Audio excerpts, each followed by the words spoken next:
전기차 생산을 기반으로 하는 군산형 일자리에 대한 현장 실사가 이뤄졌습니다. 정부 상생형 일자리 사업으로 지정되면 1,700여 개의 일자리가 생길 것으로 기대되는데 전라북도 일자리 정책관과 자세한 이야기를 나눠봅니다. 코로나19 방역 사각에 놓였다는 지적을 받고 있는 종교 관련 비인가 대안교육시설들이 전국에도 적지 않아 우려가 큽니다. 여중생이 병원에서 정신질환을 앓는 남성에게 폭행을 당했습니다. 과거에도 비슷한 범죄를 저질렀던 이 남성은 뒤늦게 강제 입원됐습니다. 오는 3월부터 유치원생과 초등 저학년 등을 중심으로 매일 등교가 추진됩니다. 환영과 우려의 목소리가 섞여 나오는데 이슈 K에서 짚어봅니다.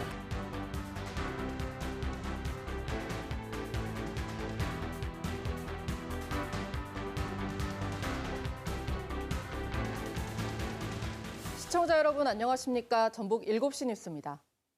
지난 2018년 한국 GM 군산공장 폐쇄 이후 침체된 지역 경제를 되살리기 위해 전라북도가 전기차 생산을 기반으로 한 군산형 일자리를 추진 중입니다. 정부의 상생형 일자리 사업 지정을 앞두고 오늘 현장 실사단이 군산을 찾았습니다. 일자리 사업 지정 여부는 빠르면 이달 안에 결정될 것으로 보입니다. 진유민 기자의 보도입니다. 지난해 8월부터 자동차 부품 생산에 들어간 명신 군산공장. 국내외 기업들과 전기차 위탁 생산 계약을 맺은 데 이어 올해 4월부터는 본격적인 전기차 생산과 신규 인력 채용을 앞두고 있습니다. 대창과 협력해서 소형 상용차 밴을 올해 4월 달부터 생산하기로 결정하고 조립동에서 생산하고 하게 될 것입니다. 폐쇄된 한국GM 군산공장을 인수한 명신과 새만금 산단에 새롭게 들어설 전기차 업체 4곳을 중심으로 노사민정이 협의해 진행 중인 군산형 일자리. 지난해 말 정부의 상생형 일자리 사업에 공모한 뒤 민간 전문가 등으로 구성된 민관 합동지원단의 현장 실사를 거쳐 이제는 산업부 최종 심의만을 남기고 있습니다. 참여 기업들 또한 전기차 생산단지를 중심으로 기업 간 연구 개발 협력 등을 기대하고 있습니다. 저희들 생산만 단지 하는 게 아니고 가치 개발과 그다음에 기본적으로 가장 중요한 게 애프터 서비스 부분인데 그걸 할 수 있기 때문에 저희들한테는 큰 시너지 효과가 나는 거죠. 일자리 사업에 지정되면 전기차 생태계를 조성하는 데 3,500억 원 규모의 지원이 이뤄지게 됩니다. 전라북도는 이를 바탕으로 오는 2024년까지 전기차 업체 5곳에서 일자리 1,700여 개와 전기차 24만 대 생산을 목표로 하고 있습니다. 군산형 일자리는 노사 상생과 양질의 일자리 창출로 경제 활성화의 새로운 성공 모델이 될 것이라고 확신합니다. 정부의 군산 상생형 일자리 사업 지정 여부는 심의위원회를 거쳐 이르면 이달 안에 결정될 전망입니다. KBS 뉴스 진유민입니다. 잠시 후에는 이종훈 전라북도 일자리 정책관과 함께 군산형 일자리의 의미와 지속 가능성에 대해 자세한 이야기 나누겠습니다. 다음 소식입니다. 전주시가 코로나19로 인한 경제 위기 극복을 위해 4조 원을 투입해 전주형 디지털 그린 뉴딜을 추진합니다. 디지털 뉴딜 구축과 그린 뉴딜 전환, 상생현대 뉴딜 등 3대 정책, 8대 전략, 162개 과제로 세분화해 오는 2025년까지 4조 82억 원을 투입합니다. 디지털 핵심 인재 양성과 신산업 육성 등 디지털 뉴딜 분야 68개 과제에 9,009억 원, 도시숲 10대 거점 조성 등 그린 뉴딜 분야 67개 과제에 2조 8,600억 원, 사회연대와 협력, 협업을 강화하는 상생연대 뉴딜에 2,400억 원 등입니다. 전북 발전을 위한 교통 인프라 점검. 오늘은 전북에 열릴 하늘길의 미래를 진단해봅니다. 문재인 정부가 출범하면서 새만금 국제공항 건설이 속도를 낼 것이라는 기대감이 컸는데요. 잘 추진되고 있을까요?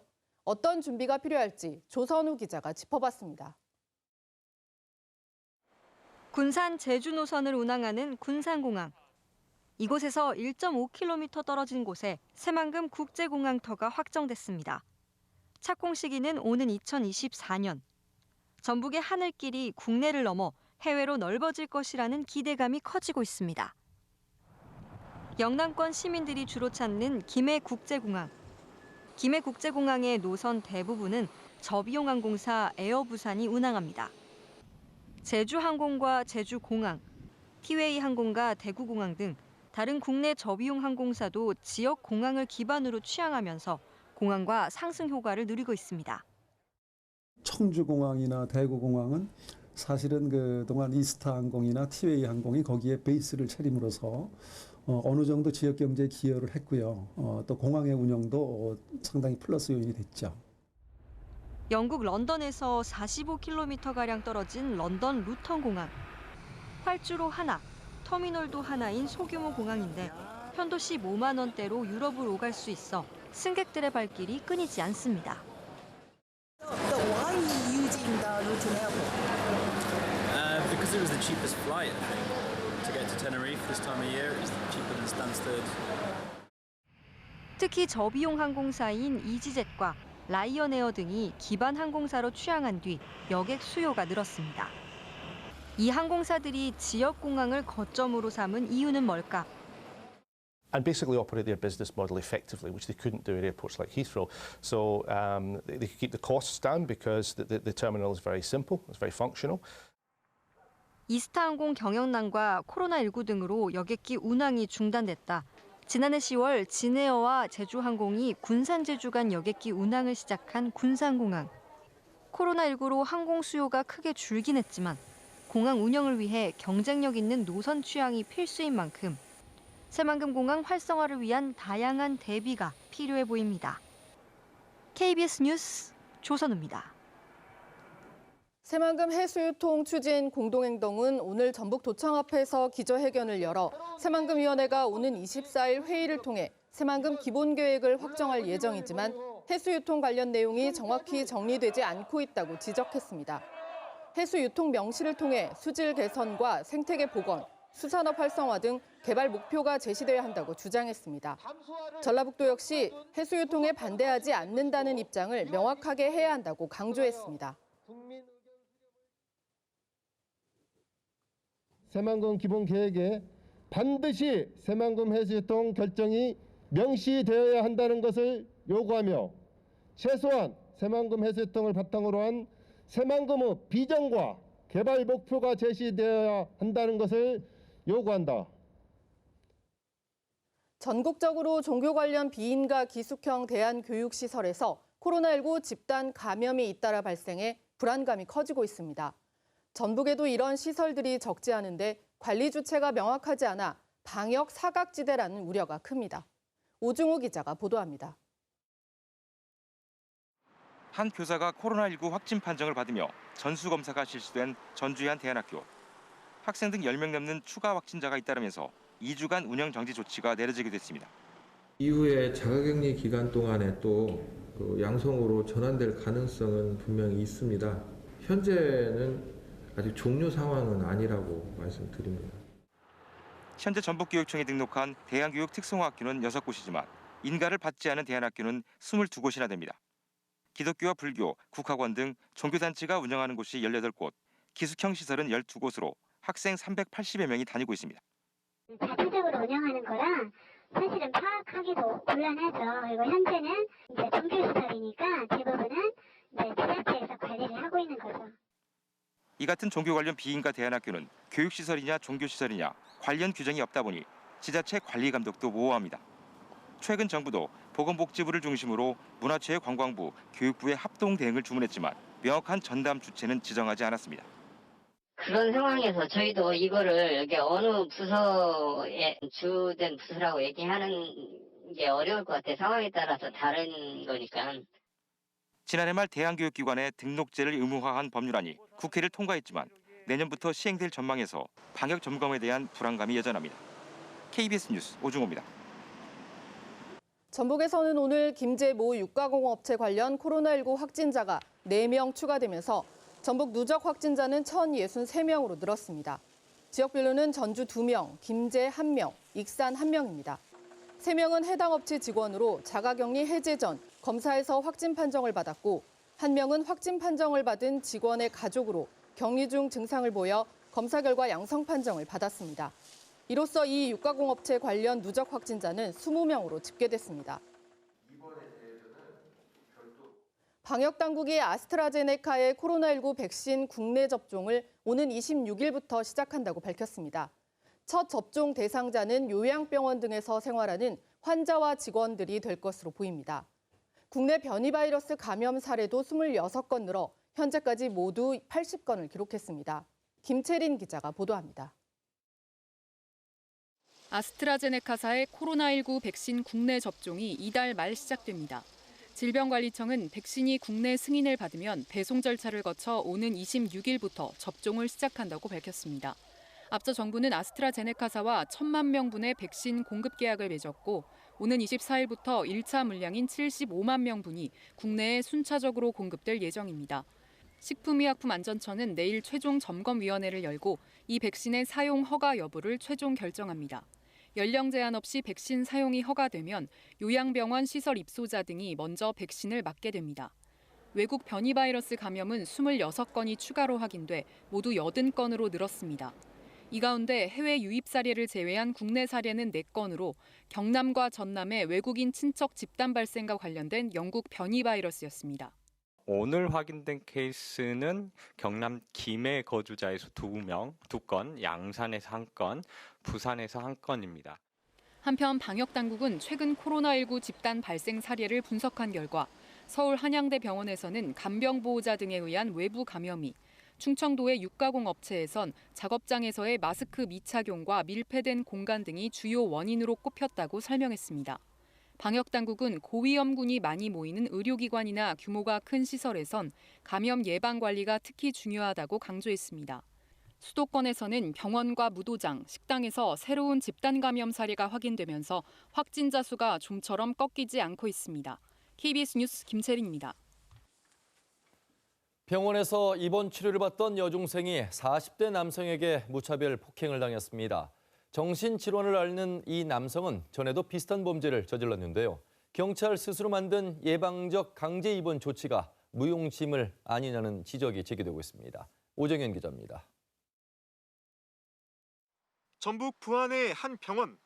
술에 취한 40대 남성이 병원 직원을 복도 벽에 몰아 위협하더니 지켜보던 여중생들을 느닷없이 폭행합니다. 다리를 다쳐 입원 치료를 받던 최모양 등 여중생 2명은 쉴 새 없이 날아드는 손찌검과 발길질에 꼼짝없이 당해야 했습니다. 맞고 나서 눈도 잘 안 보였었고 동생이 맞고 있는데 발로 얘 얼굴을 걷어차는 것 같아서 도와주세요라고 말도 안 나왔고 비슷하게 생긴 아저씨나 작으신 아저씨들 보면 조금씩 무섭긴 해요. 피해 다니게 되고. 정신질환을 앓는 이 남성은 최근 부안과 익산에서도 비슷한 일을 저질러 경찰 조사를 받았습니다. 하지만 단순 폭행으로 처리돼 바로 풀려났고 결국 3번째 붙잡히고 나서야 강제 입원됐습니다. 고 임세원 교수 피살 사건이 난 2018년 12월 강력범죄 우려가 큰 정신질환자에 대해 과거 112 신고나 처벌 이력을 따져 강제 입원을 시킬 수 있도록 경찰 스스로 관련 지침을 고쳤지만 지켜지지 않은 겁니다. 단순 폭행으로 생각하니까 병원을 데리고 와서 이제 보니까 거기서 조금 고백을 한 거예요. 이력이 있다는 것을. 그래서 우리가 강제 입원을. 경찰의 예방적 강제 입원 조치가 허울뿐이라는 지적을 받지 않도록 보완 대책이 필요해 보입니다. KBS 뉴스 오정현입니다. 이른바 환경부 블랙리스트 의혹으로 재판에 넘겨진 김은경 전 환경부 장관이 1심에서 징역 2년 6개월을 선고받고 법정에서 구속됐습니다. 재판부는 김 전 장관이 공공기관 임원 채용 과정에 대한 깊은 불신을 일으켰다고 밝혔습니다. 최유경 기자의 보도입니다. 서울중앙지법은 환경부 블랙리스트 의혹과 관련해 직권남용과 업무방해, 강요 혐의로 기소된 김은경 전 장관에게 징역 2년 6개월을 선고했습니다. 재판부는 김 전 장관이 범행 일체를 부인하고 있고 증거인멸 우려가 있다며 법정에서 구속했습니다. 같은 혐의로 기소된 신민숙 전 청와대 균형인사비서관은 징역 1년 6개월에 집행유예 3년을 선고받았습니다. 이들은 2017년 말부터 지난 박근혜 정부에서 임명된 환경부 산하 공공기관 임원 15명에게 사표를 내게 하고 청와대와 환경부가 추천한 인사를 산하기관에 채용하도록 불법 개입한 혐의 등으로 기소됐습니다. 재판부는 김 전 장관이 이른바 물갈이를 위해 임원들에게 일괄적으로 사표 제출을 요구했다고 보고 직권남용 혐의를 유죄로 판단했습니다. 다만 신 전 비서관의 경우 공모관계가 입증되지 않았다며 관련 혐의에 대해 무죄를 선고했습니다. 재판부는 또 이들이 청와대와 환경부가 추천한 내정자들이 산하기관 임원으로 임명되도록 지원한 혐의 등도 대부분 유죄로 판단했습니다. 재판부는 김 전 장관이 국민들에게 공공기관 임원 채용 과정에 대한 깊은 불신을 야기했다고 밝혔습니다. 또 김 전 장관 측 주장처럼 이전 정권에서 비슷한 관행이 있었더라도 이는 타파돼야 할 불법적인 관행이지 김 전 장관의 행위를 정당화하는 사유가 될 수 없다고 지적했습니다. 저희로서는 예상 못했던 판결이고요. 사실관계나 법리 적용 관련해서 아쉬움이 많이 남습니다. 항소심 잘 대응하도록 하겠습니다. 김 전 장관 측은 항소의 뜻을 밝혔습니다. 신 전 비서관은 판결에 대한 입장을 묻는 질문에 별다른 대답 없이 법정을 떠났습니다. KBS 뉴스 최혜경입니다. 월성 원전 1호기 경제성 평가 조작 의혹을 받고 있는 백운규 전 산업통상자원부 장관에게 청구된 구속영장이 기각됐습니다. 당장 청와대 관계자 등 윗선을 향한 수사에는 제동이 걸렸지만 검찰은 더 철저히 수사하겠다고 공식 입장을 냈습니다. 성룡희 기자가 보도합니다. 월성원전 경제성 평가에 개입한 혐의를 받는 백운규 전 장관에 대한 사전 구속영장이 기각됐습니다. 어제 오후부터 6시간 넘게 백 전 장관을 신문한 재판부는 구속 필요성과 상당성 부족을 기각 사유로 들었습니다. 범죄 혐의에 대한 검찰의 소명이 충분히 이루어졌다고 보기 부족해 다툼의 여지가 있다는 겁니다. 주요 참고인들이 이미 구속된 데다 이들의 진술도 확보한 상태여서 증거인멸의 우려가 있다고 단정하기도 어렵다고 봤습니다. 구치소에서 대기하던 백 전 장관은 영장 기각 결정 직후 귀가했습니다. 영장 심사에 앞서 백 전 장관은 월성 1호기 조기 폐쇄는 국민의 안전을 최우선으로 한 국정과제였고 법과 원칙에 근거해 적법한 절차로 처리했다며 혐의를 모두 부인했습니다. 검찰은 이에 대해 증거인멸의 우려와 사안의 중대성을 들어 구속 필요성을 강조했지만 받아들여지지 않았습니다. 구속영장 기각 결정이 나오자 대전지검은 곧바로 기각 사유를 납득하기 어렵지만 더욱 철저히 수사할 예정이라는 입장을 내놨습니다. 하지만 이번 사건의 핵심 피의자로 꼽혔던 백 전 장관의 신병 확보가 불발되면서 청와대 등 이른바 윗선을 향한 수사에 상당 부분 차질이 불가피할 전망입니다. KBS 뉴스 성룡입니다. 법무부가 윤석열 검찰총장의 징계 사유로 삼았던 이른바 판사 사찰 의혹에 대해 검찰이 무혐의 처분을 내렸습니다. 서울고등검찰청 검찰부는 오늘 검찰총장의 지위를 배제한 상태에서 검찰총장을 포함해 문건 작성에 관여한 사건 관계인들을 상대로 사실관계를 파악한 후 직권남용 권리행사 방해죄 성립 여부에 대해 다수의 판례를 확인하는 등 법리 검토를 했지만 윤 총장의 혐의를 인정하기 어렵다고 판단해 어제 혐의 없음 처분했다고 밝혔습니다. 서울고검은 그러면서 대검찰청으로부터 이첩받은 적법 절차 위반 등에 대한 진정 사건은 현재 서울고검 형사부에서 계속 수사 중이라고 덧붙였습니다. 군산형 일자리 사업과 관련해 이종훈 전라북도 일자리 경제정책관과 이야기 나눠보겠습니다. 정책관님 어서 오십시오. 네, 안녕하십니까. 오늘 바쁜 하루를 보내셨을 것 같은데 네. 전라북도와 군산시가 이제 정부의 상생형 공모 사업에 군산형 일자리 모델을 신청했는데 네. 앞으로 이제 심의위원회 의결을 앞두고 현장 실사를 가졌습니다. 그 분위기가 굉장히 이제 중요했을 것 같은데 어떻습니까 오늘? 네, 오늘 현장 분위기는 우리 전라북도 전북 군산형 일자리가 가장 바람직한 일자리라는 것을 다시 한번 그런 확인된 자리였습니다. 예. 자, 군산형 일자리는 이제 2019년 10월로 거슬러 올라가야 됩니다. 문재인 대통령이 참석한 가운데 이 협약식이 체결이 됐습니다. 그만큼 의미가 이제 깊었는데 2년 가까운 시간이 이제 흘러가고 있는데 앞으로 이제 이 선정이 되면 어떤 효과가 있을 것인가? 이 부분도 굉장히 관심사 아니겠습니까? 예. 상생형 일자리로 지정이 되면 일단 3,500억 규모의 이상의 재정적 지원이 될 것입니다. 그걸 통해서 본격적으로 4월부터 전기차 생산이 들어가게 되면은 군산형 일자리가 본격적인 궤도에 올 것으로 전망이 됩니다. 또한 올해 510명을 비롯해서 총 1,700여 명의 새로운 일자리가 창출이 됩니다. 예. 자동차 시장이 이제 좋지 않습니다. 그런 가운데 이 불안정한 자동차 시장 속에서 이제 전기차의 어떤 전망, 사실 우리 지역만의 경쟁력 가지고는 되지 않습니다. 타 지역과의 경쟁. 중요한 건 지속 가능한 사업이 돼야 될 텐데 이 부분에 대해서는 어떻겠습니까? 많은 전문가들은 코로나19의 자동차 산업은 전기차가 대세가 될 것으로 전망을 하고 있습니다. 예. 우리 전라북도는 자동차 산업의 어떤 많은 인프라를 갖고 있기 때문에 이를 기반으로 해서 군산형 일자리를 통해서 인력 양성을 통하고 우리 전라북도가 전기차 중심의 메카로 될 수 있도록 그런 지원을 아끼지 않겠습니다. 예.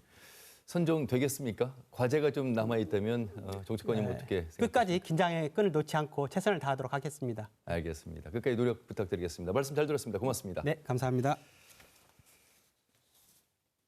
다음 소식입니다. 정읍시가 구룡동에 조성하고 있는 라벤더 허브원 인가 과정에 부적정한 행정 처리가 있었다는 전라북도 감사 결과가 나온 가운데 정읍 지역 3개 정당과 시민사회단체 대표들은 기자회견을 열고 정읍시가 도 감사 결과에도 묵묵부답으로 일관하고 있다며 사업 중단을 요구했습니다.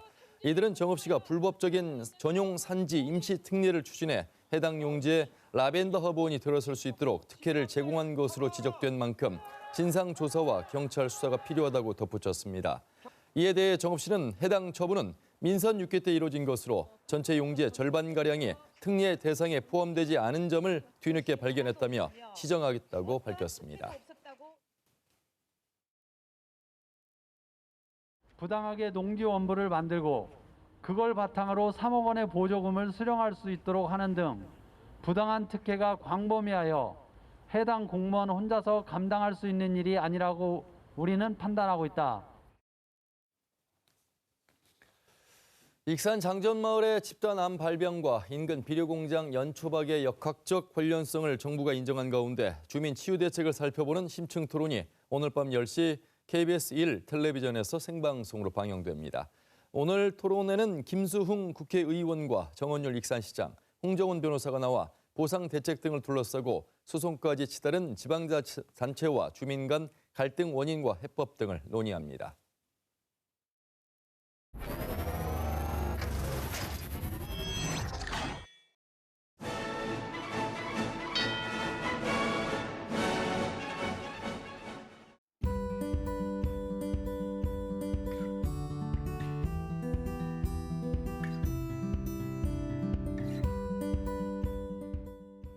지역사회 감염의 추이라든가 백신 접종의 그 우선순위 접종 과정이라든가 이런 것들을 좀 종합적으로 판단해서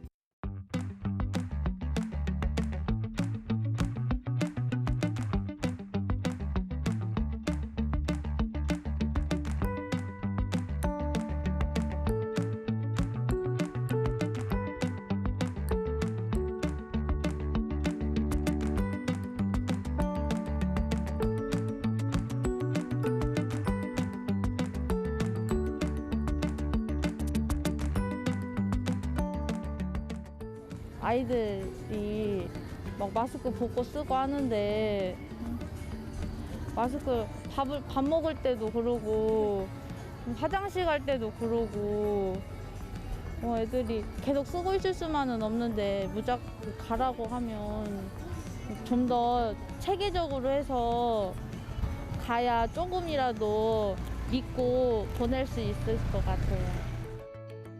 애들이 집안에 갇혀 있어서 자기 인성을 개발도 못하고 또 친구들과 너무 교제가 없어가지고 너무 우물한 개구리식으로 애들이 크지를 못해요.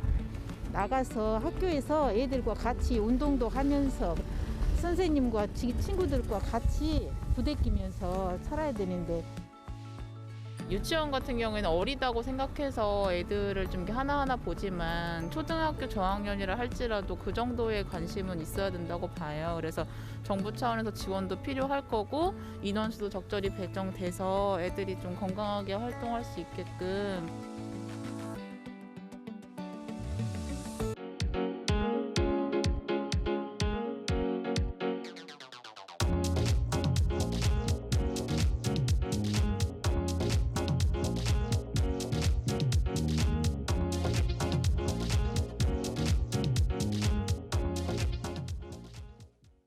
이슈K 시간입니다. 다음 달부터 초등학교 저학년과 유치원생 위주로 전면 등교가 추진됩니다. 학부모들 사이에서 환영과 우려가 동시에 나오고 있습니다. 양육 부담을 덜었다는 반응과 아직은 불안하다는 의견이 엇갈리는데요. 천호성 전주교대 사회교육학과 교수, 정재석 전북교사노조 위원장과 함께 자세히 짚어봅니다. 두 분 어서 오시죠. 네, 안녕하세요. 안녕하세요.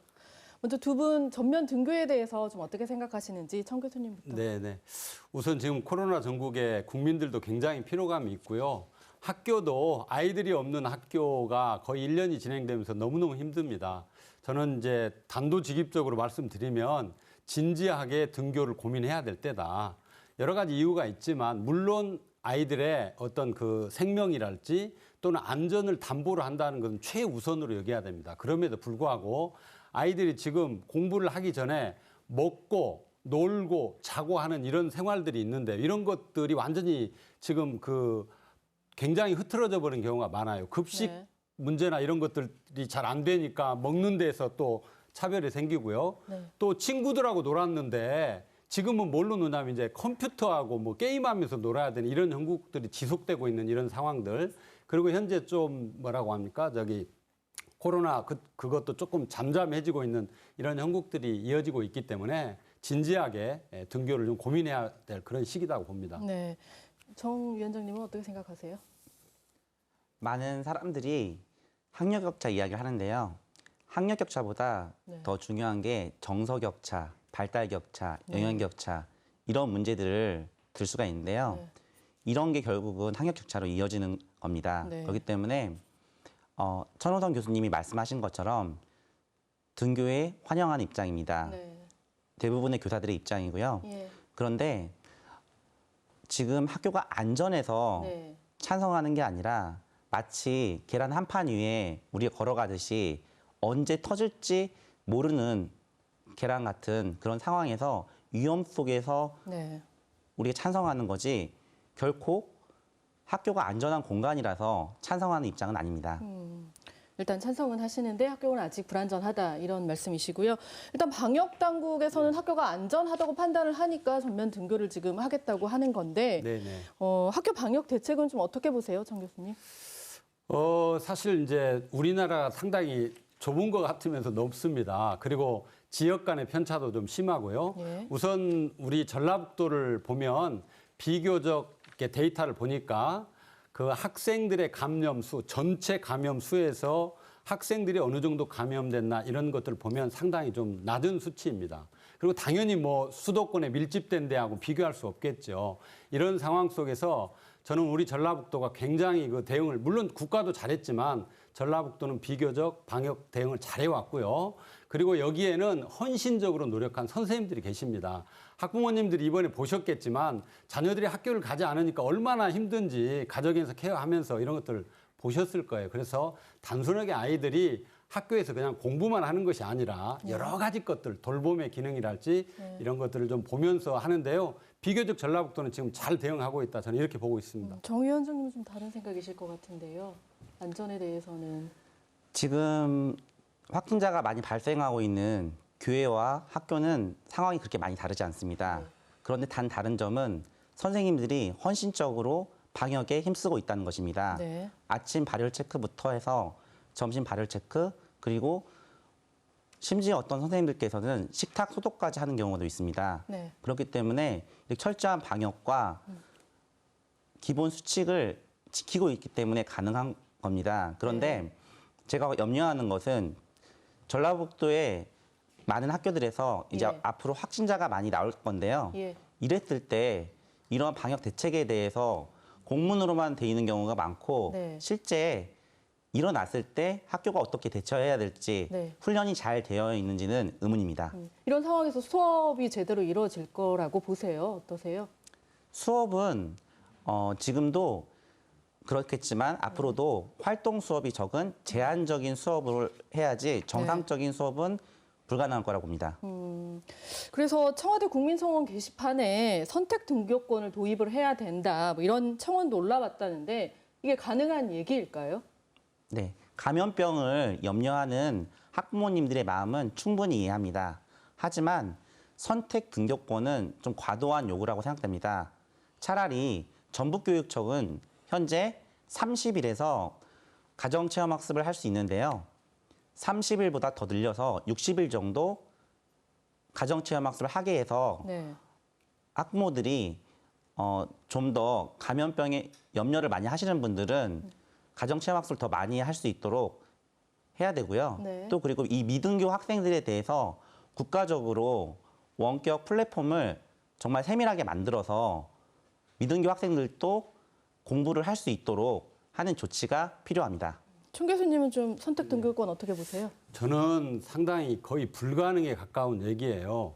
아이들이 예를 들어서 8명 중에 8살에서 10살 되는 아이들 예. 학교에 오지 않으면 온라인 수업을 한다면 누군가 뒤에서 다 돌봄을 해줘야 됩니다. 그리고 이거는 이제 부모님들이 선택하는 거지 아이들이 선택하기에는 너무나 그 상황이 좀 어렵고요. 네. 그리고 이게 대면과 비대면을 동시에 수업을 하면서 선택할 수 있는 게 없잖아요. 네. 예를 들면 지금 실제 수업을 대면으로 하면서 그것을 온라인으로 중계하면서 비대면 형태로 수업을 해야 되기 때문에 제가 현실적으로 해보니까 온라인 수업과 진짜 대면 수업은 동시에 진행되기가 매우 어려운 상황입니다. 예. 그래서 앞으로 장기적으로는 네. 시스템이나 여러 가지 것들이 좀 만들어졌을 때는 이게 가능하지만 네. 현실적으로 이 부분은 좀 어렵다라고 네. 보고 단계가 높아지면 비대면으로 전환하고 단계가 낮아지면 대면으로 하고 이런 식으로 해야만이 학교도 혼란이 좀 적을 거라고 봅니다. 네.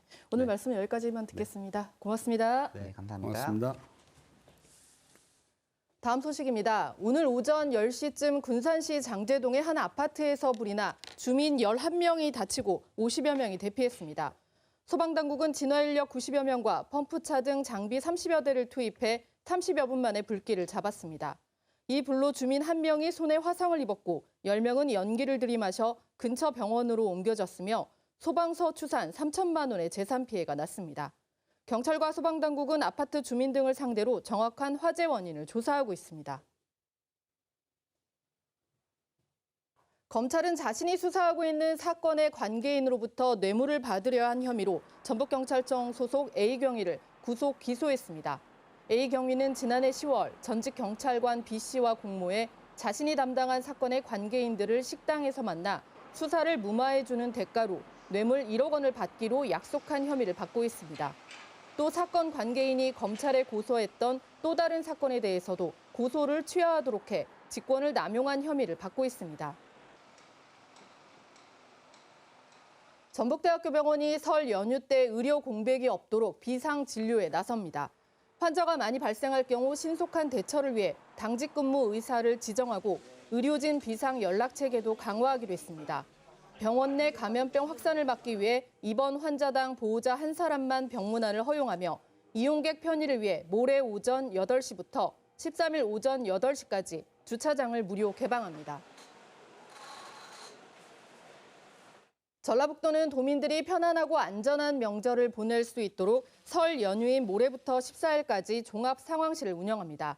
종합상황반 7개 반 180명이 근무하며 관계기관과 비상연락망을 유지하고 각종 사건, 사고 예방 활동과 유사시 신속한 대응 태세를 갖추기로 했습니다. 특히 이번 설 연휴는 정부의 비수도권 사회적 거리 두기 2단계 연장 시행에 따라 고향 방문 자제와 도민 안전을 전제로 한 특별 방역과 안전사고 예방, 교통대책에 주력할 방침입니다. 응급진료기관을 통한 비상진료와 함께 선별진료소와 감염병 전담병원도 운영합니다. 재난 상황 발생 시 긴급 재난 문자와 지역 방송 등으로 알리고 코로나19 확진자 상황은 긴급 재난 문자를 활용해 동선 안내와 행동 요령을 전파할 계획입니다.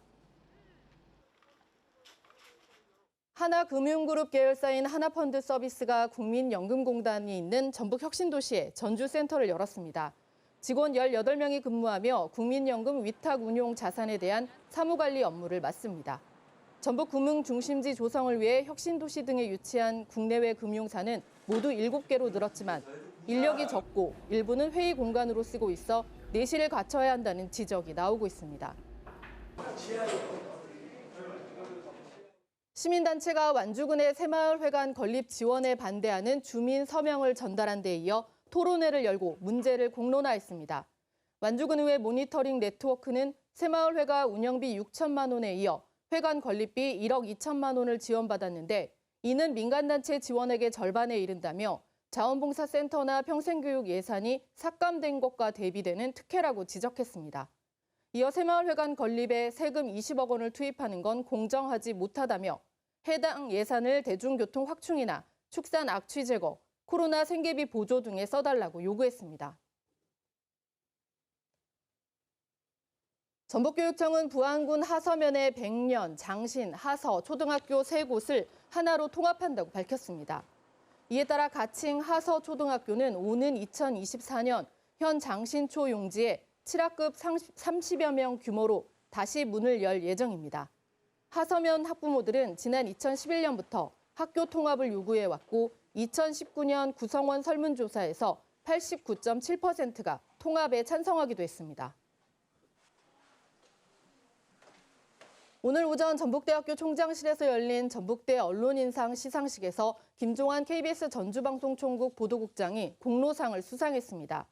전북대 언론인회는 김 국장이 역사 현장에서 국민의 알 권리 충족을 위해 한결같이 노력해온 점을 평가했다고 밝혔습니다.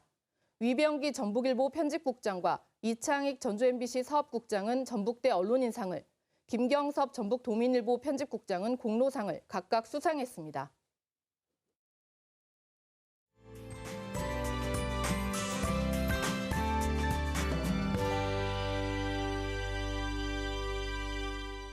바람의 방향이 바뀌며 추위가 누그러졌습니다.